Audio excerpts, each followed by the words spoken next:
Buenas noches, buenas tardes. Mi nombre es Alejandro Rosales, soy residente de oftalmología primer año de la Pontificia Universidad Javeriana y vamos a revisar el tema de cuerpo extraño ocular. Bueno,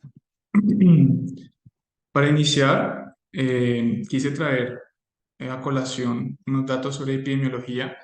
Inicialmente tener en cuenta que el trauma ocular corresponde con cerca de 75 por cada 100.000 causas de ceguera en países en vía de desarrollo como el nuestro, mientras que en países desarrollados corresponde aproximadamente a 9 casos por cada 100.000 personas con ceguera. En un estudio realizado por el Wilside Hospital, se determinó que más o menos el 8% de todas las consultas a urgencias corresponden con causas oftalmológicas, de las cuales un 45% aproximadamente es por abrasiones corneales, mientras que un 31% corresponde a cuerpos extraños corneales. Adicionalmente, ellos trataron como de diferenciar cuántos de esos pacientes que consultaban por sensación de cuerpo extraño realmente tenían un cuerpo extraño corneal pues documentable, correspondiendo a un 67,8%. Y adicionalmente, pues determinaron que en los Estados Unidos cerca de 2 consultas por cada 1.000 en el servicio de urgencias corresponden con un cuerpo extraño ocular. Entre noviembre y diciembre del 2009, en esta institución australiana realizaron un estudio retrospectivo para determinar cuáles eran las causas o los factores de exposición relacionados con la presencia de cuerpos extraños oculares, pues en la córnea. En este estudio se incluyeron 220 pacientes con cuerpo extraño, de los cuales 100 presentaban un cuerpo extraño metálico. En cuanto a sus factores, digamos, exposicionales o laborales, encontraron que el 88% de estos pacientes habían desarrollado pues, su cuadro a partir de un afilado o corte de metales, seguidos por pacientes que se exponían a soldadura con un 4%, a trabajos de reparación con un 4% también, por perforación o por uso de taladros un 3% y mantenimiento de válvulas de agua de alta presión de 1%, encontrando además que el 97% de todos estos pacientes eran hombres y a partir del inicio de los síntomas duraban en consultar entre el mismo día y 4 días después. Ya en nuestro medio, la epidemiología pues, se ha hecho estudios, o bueno, un estudio particularmente que fue publicado el año pasado en la Revista Mexicana de Oftalmología, el cual pues, fue realizado como un estudio retrospectivo en el Hospital Universitario del Valle. Se realizó con pacientes que consultaban a urgencias entre enero del 2015 y diciembre del 2020. Se encontraron cerca de 7.938 consultas por condiciones oculares, que corresponde más o menos con un promedio de 1.323 consultas al año. Sobre todas las urgencias en el hospital universitario fueron pues urgencias oftalmológicas el 2,6%, y la edad promedio de consulta fue entre los más o menos 20 años y los 60 años, con un promedio pues de 41 años. Y el 71,9% eran de sexo masculino. En este estudio entonces se plantea dividir las causas de consulta por urgencia oftalmológica según un grupo de trastornos, encontrando que el trauma ocular corresponde con cerca del 70%, seguido por las condiciones del segmento anterior con un 15%, condiciones del segmento posterior con un 10% y finalmente infecciones oculares en general con un 5% de todos esos casos. Aquí entonces en esta tabla se agrupan las causas directas, pues ya hablando de trauma, por diagnóstico etiológico, encontrando que el cuerpo extraño en córnea es el diagnóstico más frecuente o el factor etiológico más frecuente de trauma ocular, con un 31,5%, que es una cifra que se asemeja mucho a lo reportado en el primer estudio pues, en los Estados Unidos. Digamos, después encontramos que hay mayor frecuencia de otras condiciones de trauma. Sin embargo, al juntar tanto cuerpo extraño en córnea como el cuerpo extraño en conjuntiva y aquellos casos de trauma penetrante, en general el cuerpo extraño sigue siendo pues el diagnóstico etiológico más frecuente o el principal mecanismo de lesión para el trauma ocular. El cuerpo extraño en general se presentó más que todo en este grupo poblacional muy similar a todas las urgencias oftalmológicas entre los 19 y 64 años, Y pues puntualmente en este diagnóstico el 88,2% eran hombres con un promedio de 40 años, más o menos 15. Y de todos los casos presentados a urgencias por cuerpo extraño, el 5,1% se trataban de recurrencias. Ya entrando en el enfoque que vamos a realizar para esta condición, pues digamos, vamos a seguir en general el esquema que hacemos en nuestra consulta oftalmológica, partiendo de una anamnesis, la cual va a estar centrada esencialmente en definir cuál ha sido más que todos los factores de riesgo exposicionales del paciente, generalmente relacionados con su actividad laboral, para poder definir cuál va a ser el tipo de colisión, si se trata de un trauma directo o pues una explosión con emisión de partículas o perdigones, la trayectoria, la distancia, la velocidad y la fuerza que ha podido tener ese cuerpo extraño y en la medida de lo posible determinar a partir del elemento donde se originó el cuerpo extraño cuál era su tamaño, su peso y pues una forma aproximada. En cuanto a la agudeza visual, es muy importante tener en cuenta un dato previo, pues apenas el paciente llega y previo a la realización de cualquier tipo de intervención. Para esto es útil ya que el paciente va a llegar con muchos síntomas, en la mayoría de los casos, aplicar pues una gota de anestésico para que el paciente sea mucho más colaborador. Y ya en la valoración de la lámpara de hendidura, dependiendo pues del trauma, el principal objetivo va a estar en descartar un trauma penetrante o pues en su defecto un cuerpo extraño intraocular, de modo que vamos a tener una búsqueda activa de un orificio de entrada, alteraciones pues ya en el segmento anterior como alteraciones pupilares, desgarros del iris, defectos de transiluminación, el aplanamiento de la cámara anterior o hipopión, o ya perforaciones capsulares o opacidades del cristalino. Y tener en cuenta que al momento de la tonometría, si encontramos una presión intraocular que sea asimétrica y especialmente baja en ese ojo afectado, pues va a ser un factor predictivo importante para pues un trauma penetrante, en general pues un cuerpo extraño intraocular.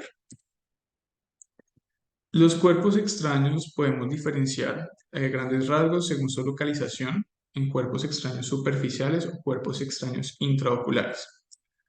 Clínicamente, pues el cuerpo extraño superficial, el paciente va a llegar con queja especialmente pues de sensación de arenilla, o, pues del cuerpo extraño como tal, epífora, dolor, el ojo rojo y pueden experimentar episodios de visión borrosa o disminución de la agudeza visual dependiendo de la localización, si es sobre el eje visual. Y tener en cuenta que estos cuerpos extraños superficiales pueden estar ubicados tanto en córnea, conjuntiva o pues en ya en conjuntiva tarsal, en los párpados pues, inferior o superior o en los arcos conjuntivales. Y ya en el cuerpo extraño intraocular, digamos, el abanico puede ser un poco más amplio, que puede ser muy sintomático, muy florido, como un paciente con dolor intenso, marcada disminución de la agudeza visual, pero en algunos casos podría incluso cursar asintomático, por lo cual nuevamente es importante hacer pues un especial énfasis en esos factores de riesgo de exposición laboral especialmente. Ya hablando del cuerpo extraño superficial, vamos a encontrar los signos iniciales apenas nos enfrentamos a la biomicroscopía del paciente. Por una parte, pues es característico la presencia de hiperemia conjuntival y pues ya la visualización del cuerpo extraño cuando se ubica en la superficie ocular. Además, pues digamos cuando tenemos esos cuerpos extraños corneales pueden asociarse con infiltrados alrededor del lecho del cuerpo extraño, que suelen ser infiltrados estériles y no tienen un carácter infeccioso, pero pues digamos van a tener una importancia al momento de hacer el seguimiento del paciente. Y en aquellos casos donde no encontramos un cuerpo extraño claramente pues, evidente, podemos a la tinción con fluoresceína encontrar diversos hallazgos. Por una parte, el paciente puede tener una queratitis punteada superficial, generalmente se ubica alrededor del lecho del cuerpo extraño, pero adicionalmente podemos encontrar ese patrón de erosiones lineales que normalmente tienen una disposición vertical y suelen ubicarse en el tercio superior, que es característico de los cuerpos extraños en tarso superior. En cuanto al abordaje de estos cuerpos extraños superficiales, como les mencionaba al principio, lo más importante siempre va a ser excluir la presencia de un cuerpo extraño intraocular. Una vez yo he encontrado que no hay signos duros o sugestivos de una perforación del globo, digamos, yo procedo ya a hacer una evaluación mucho más detallada por medio de la versión palpebral o la inspección de fondos de saco. Entonces, la técnica para la versión palpebral puede realizarse con un aplicador o directamente con el dedo, con el pulgar, Se pide al paciente que mire hacia abajo y se posiciona pues el aplicador en la parte superior del párpado para poder evaluar este tarso superior. Digamos en pacientes donde la visualización de los fondos de saco no es suficiente o queremos hacer de pronto un análisis más detallado o en busca incluso de lesiones de ese saco, se puede valer del uso de separadores o retractores de desmarres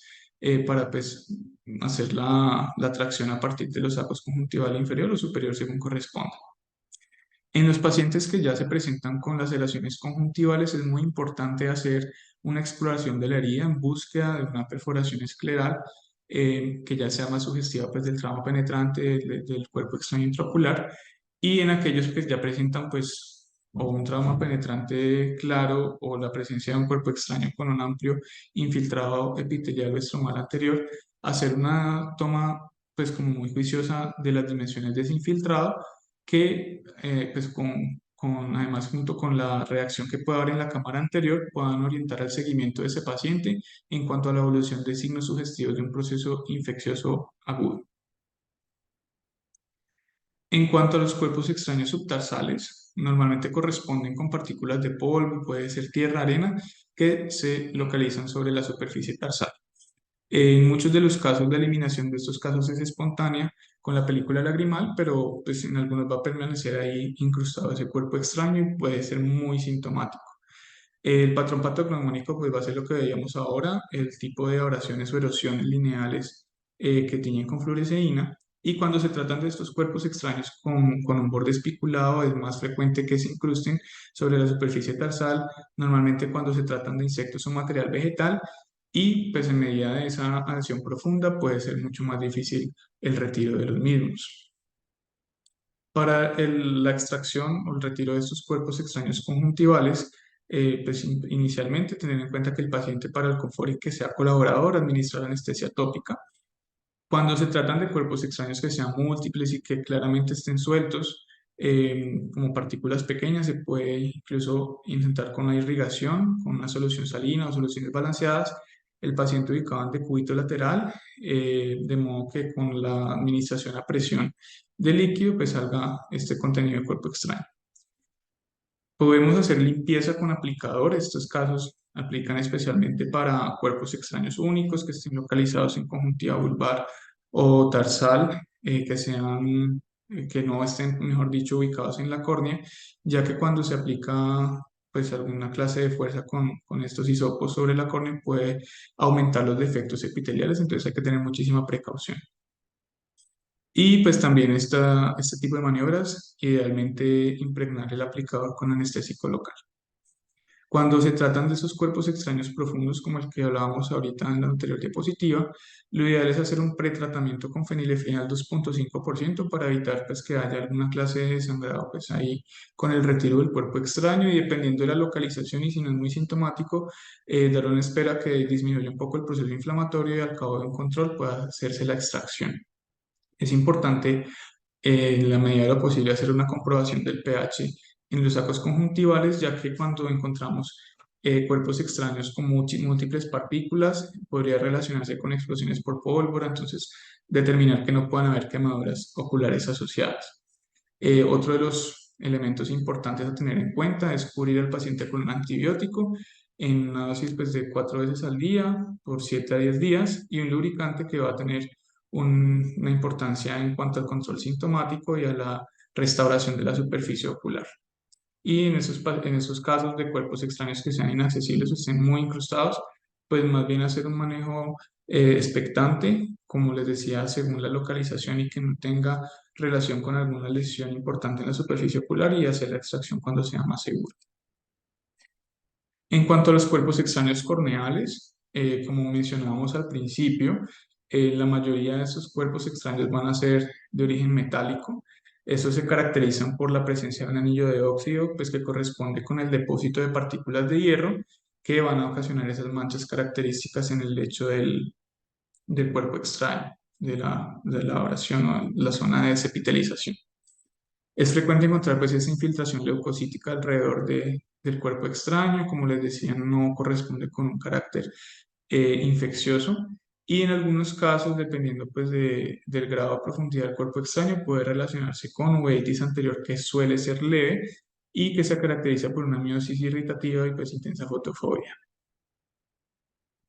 Normalmente en estos casos no suelen emplearse imágenes, sin embargo, pues busqué algo de bibliografía al respecto en aquellos casos de cuerpos extraños de difícil extracción. Realmente hay muy poca hasta ahora literatura al respecto, más bien han sido como series de casos pequeñas. Esta que encontré es del 2021 y fue publicada en la revista turca de oftalmología y lo que buscaban era pues medir o describir cuál podría ser la utilidad de la OCT de segmento anterior para esos cuerpos extraños en segmento anterior que estén ubicados pues en la córnea y que sean que se localicen principalmente pues en estratos más profundos. Y pues digamos en este estudio lo que se resaltaba es que estos cuerpos extraños a medida que sean más profundos podrían aumentar el riesgo de una perforación corneal, por lo cual la extracción debe tener un enfoque digamos un poco más cuidadoso. Entonces, en el estudio lo que hicieron fue un estudio retrospectivo de carácter descriptivo y con 20 ojos de 20 pacientes lo que hicieron fue realizar la toma, pues el análisis de la OCT de segmento anterior para describir cuáles eran los hallazgos imaginológicos que se pueden encontrar. Entonces, al igual que en la mayoría de la literatura escrita, la mayoría de cuerpos extraños corresponden con cuerpos extraños metálicos. Sin embargo, también habían elementos químicos, elementos inertes transparentes como vidrio cristal, que aparte es una de las dificultades que también podemos encontrar al momento de realizar la biomicroscopía, y también habían elementos orgánicos. ¿Qué encontraron? Que aparte, pues en los cuerpos extraños metálicos, el hallazgo va a ser pues la presencia de un elemento hiperreflectivo que se va a acompañar pues de un efecto de espejo, que es como esta sombra que se ve aquí a nivel del estroma. Y digamos, este carácter de hiperreflectividad va a estar presente también en aquellos cuerpos extraños químicos o en elementos transparentes como el cristal, que el cristal, aparte de eso, puede tener también unas zonas de hiporreflectividad, perdón.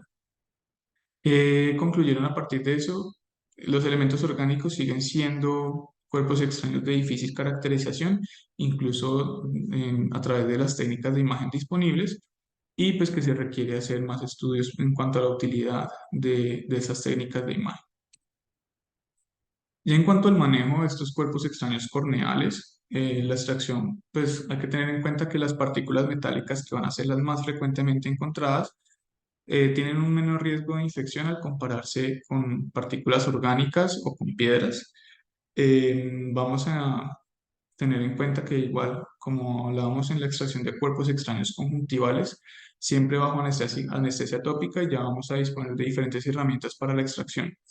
Lo más frecuente es utilizar agujas hipodérmicas, generalmente 25 Gauss. Sin embargo, también te puedes realizar con pinzas como Micro Adson, incluso Castro Viejo, el equipo pues, que dispongamos en el consultorio, un relojero, bueno, pinzas de joyería. Hay disponibles también unas lancetas que hay desechables o también para reutilizar, que pues, en nuestro medio no son tan frecuentes, y ya tenemos la fresa oftálmica, que también es un elemento que utilizamos con bastante frecuencia. Entonces, en la lámpara de hendidura lo importante es determinar pues, de la forma precisa la ubicación del cuerpo extraño. Posteriormente, con la aguja, con el bisel hacia adelante, hacia nosotros, vamos a hacer la extracción buscando generar el menor trauma posible, pero teniendo en cuenta que en estos cuerpos extraños metálicos es muy importante hacer la limpieza de ese anillo de óxido para evitar pues, un proceso inflamatorio y asegurar una buena epitelización posterior. Pues aquí en el video, luego que se extrae el cuerpo extraño, se hace la limpieza ya con la fresa oftálmica. En algunos casos se puede hacer directamente con la fresa. Entonces la fresa para utilizarla idealmente se ingresa de forma tangencial, haciendo pues el raspado sobre el lecho de óxido del cuerpo extraño. Cuando tenemos esos cuerpos extraños que están muy profundos, es seguro y que, digamos, a pesar del uso de la fresa no podemos extraerlo por completo, da mayor seguridad dejar que ese epitelio empiece a crecer y a medida que se haga más superficial ese anillo, podemos ya extraerlo, sea con la fresa o con la aguja hipodérmica. Hay que tener en cuenta cuáles son las precauciones o contraindicaciones para el uso de la fresa. Pacientes con antecedentes de cirugía refractiva, especialmente de la SIC, donde podamos ocasionar pues un daño o que se levante el flap. Pacientes que en general con ectasias corneales o con presencia de anillos intrastomales y las distrofías corneales. En cuanto a las indicaciones posteriores al retiro, tanto desde nuestro punto de vista como médicos tratantes como para lo que va a ser el paciente, por una parte, cuando quedan estas zonas de epitelio laxo, es muy importante hacer un adecuado retiro, se puede ser con aplicadores o con pinzas, porque el hecho de dejarlos sobre el lecho puede retrasar o puede hacer que la epitelización sea inadecuada. En el tema de los antibióticos, es muy importante hacer una diferenciación de los pacientes en dos grupos: pacientes que sean usuarios de lentes de contacto y pacientes que no sean usuarios de lentes de contacto. En este orden de ideas, pues vamos a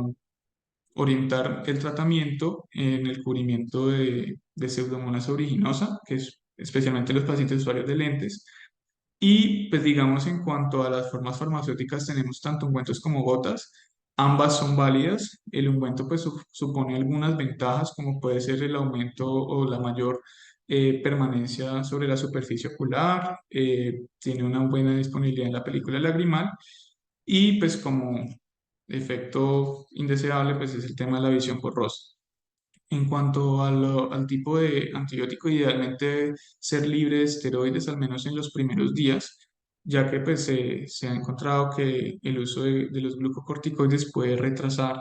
o puede dificultar pues, el proceso de epitelización una vez se ha extraído el cuerpo extraño.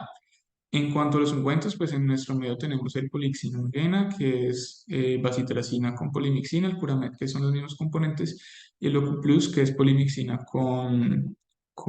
trimetopril. Y en cuanto a las gotas, pues si vamos a hacer este cubrimiento de pseudomonas en los pacientes usuarios de lentes, idealmente pues hacer este tratamiento con fluoroquinolonas. Por otra parte, en estos pacientes que ya tengan una iritis traumática, es importante el uso de ciclopléjico. En estos casos, como van a estar relacionados principalmente con uveitis leve, normalmente utilizamos ciclopentolato al 1% que se puede administrar 2 a 3 veces al día, 24 a 72 horas posterior al trauma y pues se relaciona o se indica más que todo en oraciones pequeñas y por ciclos cortos. Digamos cuando esos pacientes y que frecuentemente lo presentan cursan con dolor o pues con esa sensación persistente de cuerpo extraño, incluso hacían la recomendación, no está mal usar el esteroide después de 24 a 72 horas, pero haciendo pues también las precauciones del uso de los AINES, pues en la bibliografía que encontré se prefiere este sobre los esteroides. Digamos, la recomendación que hacían en el manual del WILSAI era especialmente con ketorolaco al 0,4 a 0,5% 4 veces al día, pero pues en general tenemos disponible nepafenaco, diclofenaco y también el bromfenaco. Y pues en estos casos, si vamos a utilizar los AINES tópicos, también tener en cuenta que el paciente no tenga una coexistencia, una enfermedad de la superficie ocular,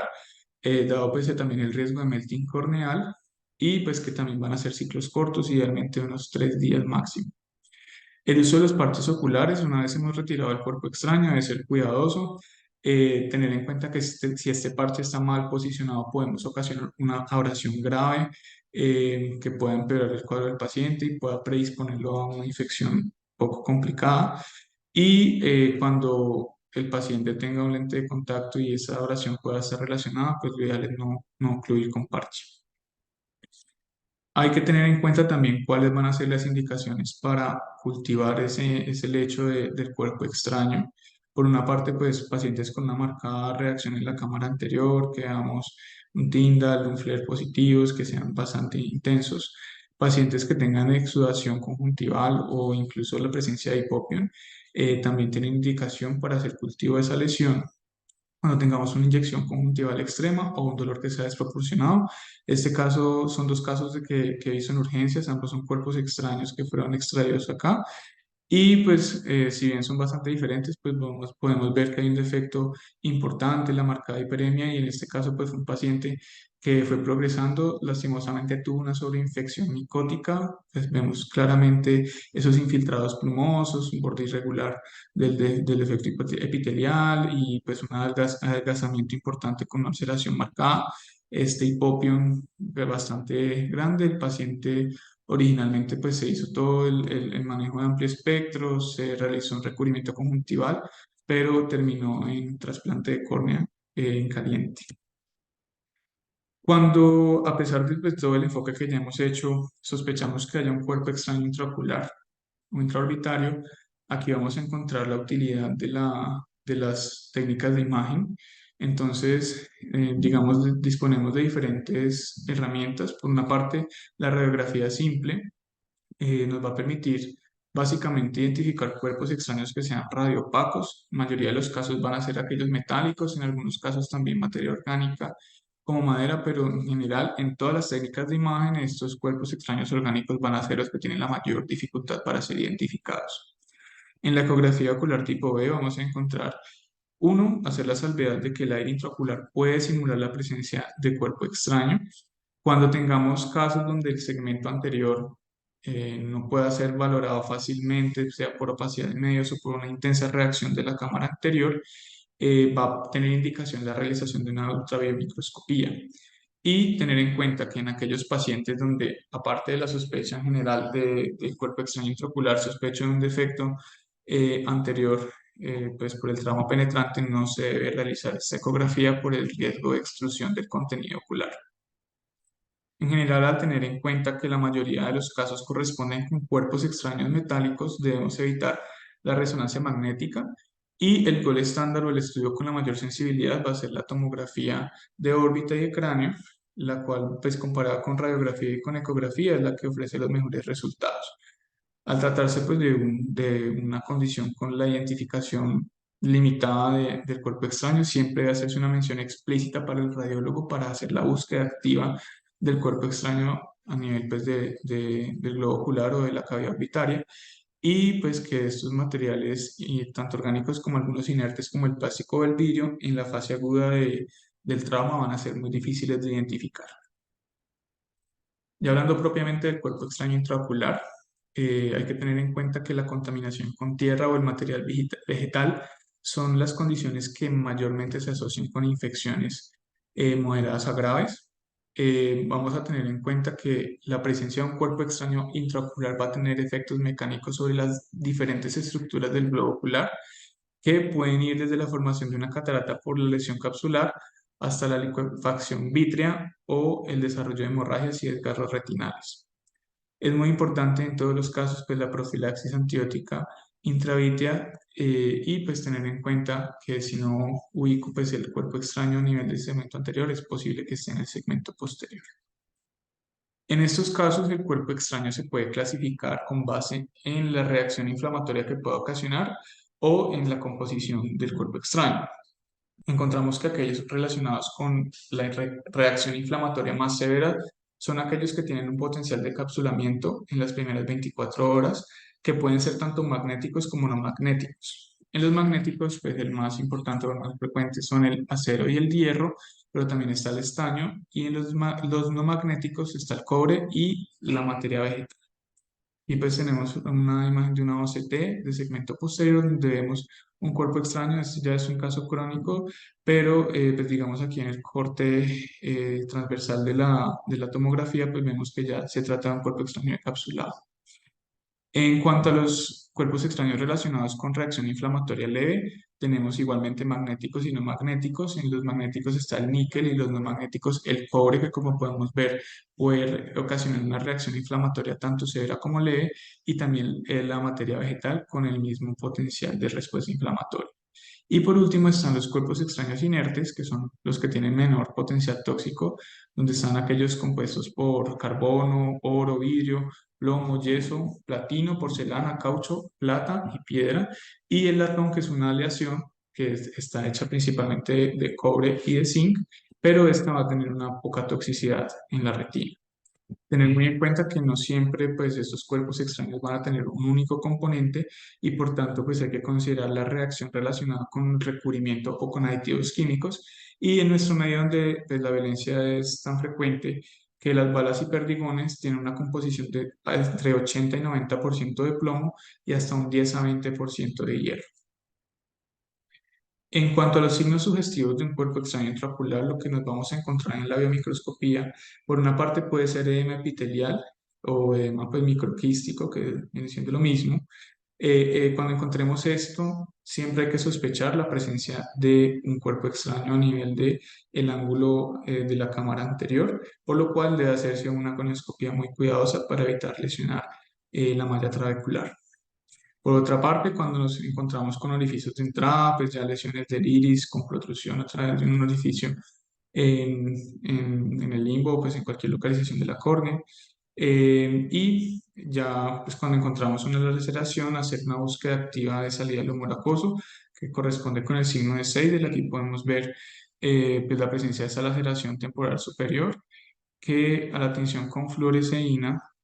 bueno, aquí ya encontramos que también hay deformidad con algo de protrusión del iris. Y en la tinción con fluoresceína vemos cómo se da la salida del humor acuoso. Entonces ya esto automáticamente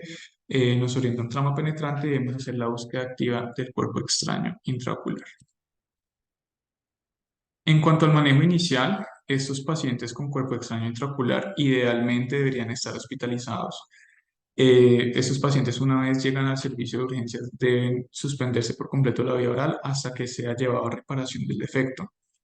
En estos pacientes, si el uso del ciclopléjico vamos a utilizar una mayor potencia, vamos a usar atropina al 1%, que se va a administrar 2 veces al día para evitar la formación de sinequias anteriores y posteriores y pues además para el alivio de los cuadros de uveitis. En estos pacientes es muy importante no realizar oclusión con parche, se debe posicionar un protector, puede hacer una de esas rejillas, pero nunca ocluirlo y tener en cuenta también las indicaciones de profilaxis con toxoide antitetánico. Nosotros pues muchas veces no conocemos el estado inmunológico de vacunación de los pacientes, entonces pues no es una mala práctica administrar de forma profiláctica el toxoide tetánico. Debe hacerse un manejo empírico pues para cubrimiento de gram positivos y gram negativos. En estos casos se administra antibiótico-terapia sistémica y hay varios esquemas. Está con vancomicina 1 gramo endovenoso cada 12 horas, ceftazidima 1 gramo endovenoso también cada 12 horas, ciprofloxacina 400 miligramos endovenosos cada 12 horas y moxifloxacina 400 miligramos endovenosos cada 24 horas. En cuanto al tratamiento, pues va a ser quirúrgico. Vamos a diferenciar en cuanto a la fase aguda de los cuerpos extraños intraoculares y aquellos con un carácter ya crónico. En la fase aguda, el objetivo principal de este tratamiento quirúrgico va a estar en la disminución del riesgo de la infección y de la vitreoretinopatía proliferativa. Y cuando se trata de cuerpos extraños con cobre o con hierro que tengan una contaminación, es decir, prácticamente todos, el manejo pues debe ser urgente. En cuerpos extraños crónicos, donde ya encontramos que por alguna circunstancia el paciente no fue intervenido de inmediato, hay que tener en cuenta que la indicación para la cirugía de forma prioritaria va a estar en la presencia de signos de inflamación recurrente intensa, que el cuerpo extraño se localice sobre el eje visual o que haya presencia de siderosis, que es una complicación que vamos a ver ahora. Es muy importante tener en cuenta que dependiendo de nuestra experiencia, nuestra experticia y los recursos con los que contemos, lo más importante, una vez tenemos al paciente, va a ser el cierre primario de la herida de entrada. Independiente que tengamos o no disponible retinología, una vez el paciente tengamos el diagnóstico con cuerpo extraño intraocular, así no puede hacerse pues, el tratamiento completo en un solo tiempo quirúrgico, lo importante es hacer este cierre primario. Ya posteriormente, dependiendo del tipo de cuerpo extraño, pues ya en la mayoría de casos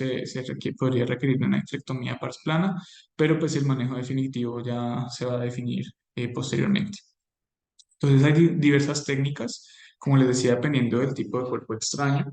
Cuando se tratan de cuerpos extraños metálicos, se puede realizar una extracción magnética, perdón, por medio de una esclerotomía a través de la cual se posiciona pues, un magneto y pues con visualización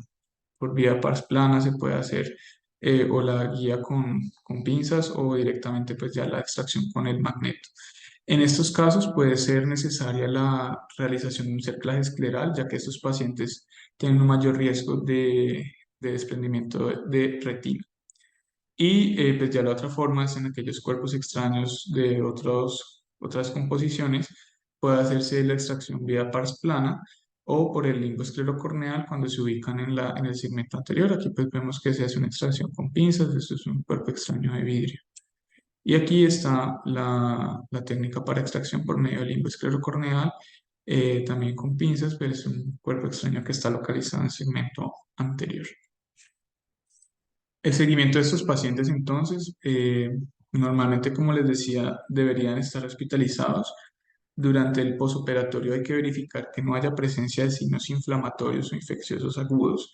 Y cuando no haya una seguridad frente a la extracción completa del cuerpo extraño, hay que considerar hacer una imagen posoperatoria.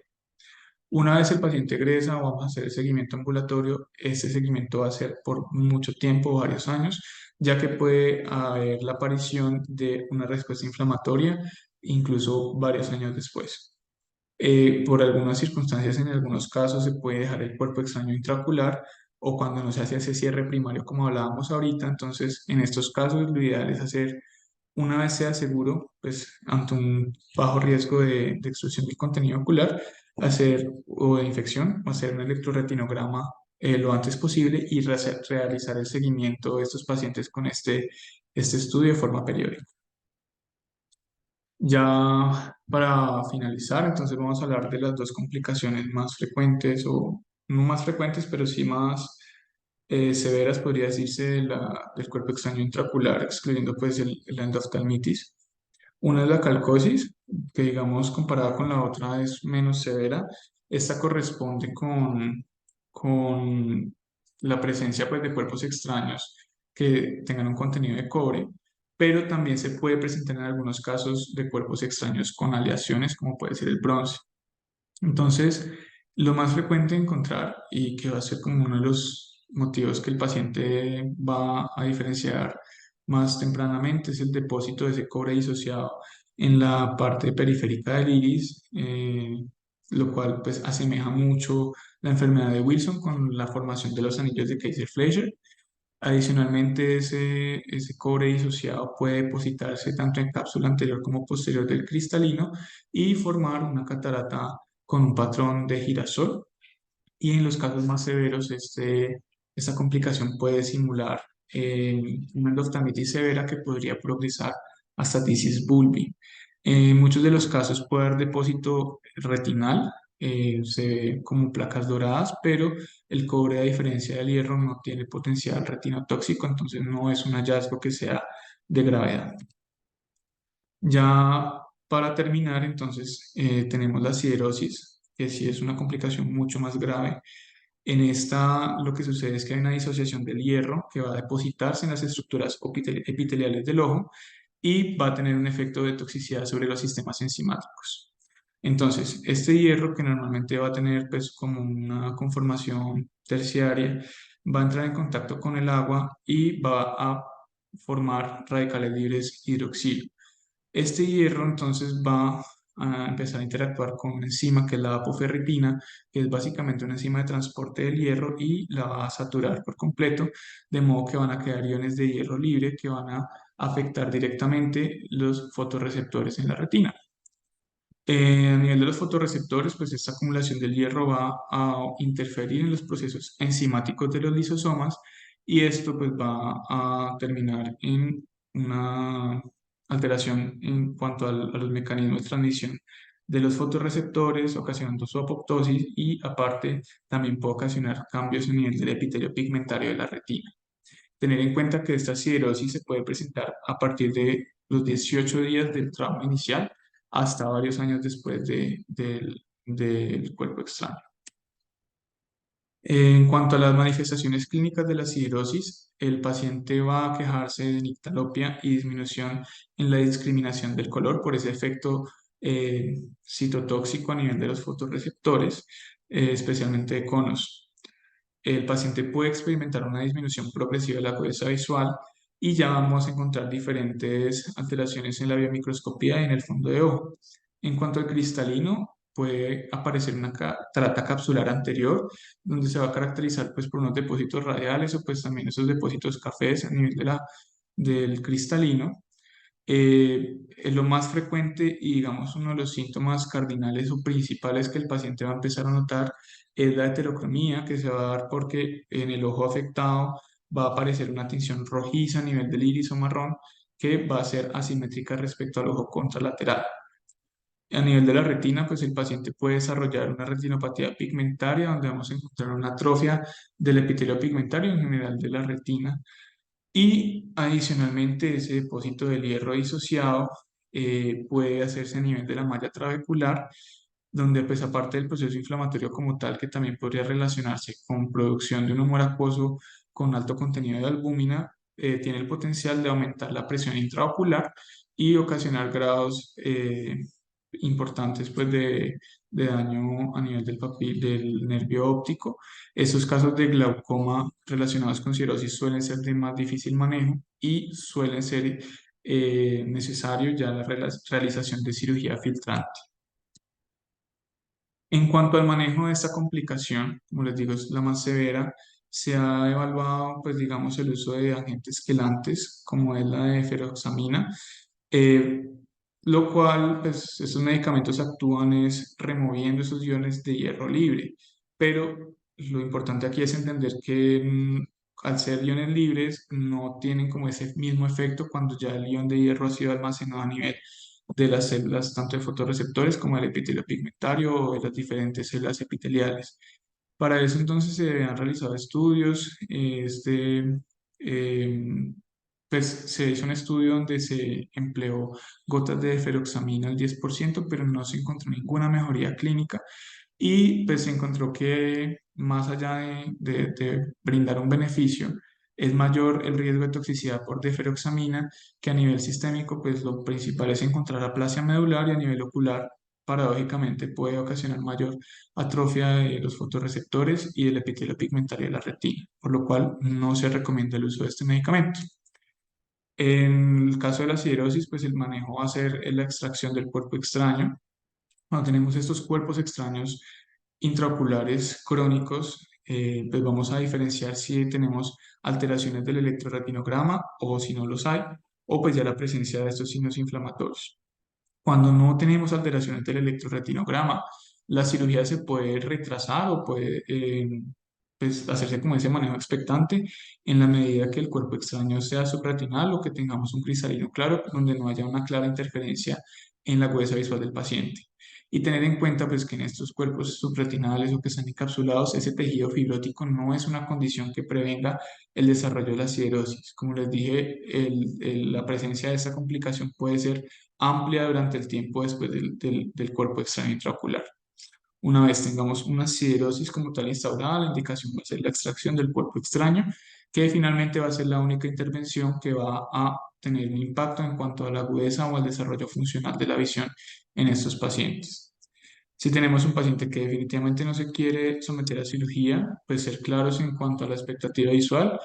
y que debe hacerse un seguimiento periódico tanto de agudeza visual, la oftalmoscopia, idealmente pues una técnica de imagen para hacer el seguimiento y el electrorretinograma va a ser crucial.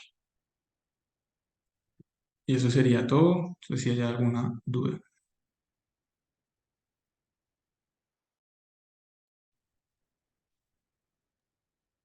Muy buena presentación, todo estuvo muy completo. ¿Ves? A ver si hay casos ahora o algún tema con la doctora Naya. No, pues no tenemos casos. Ah, bueno, listo. Bueno, muy bien todo.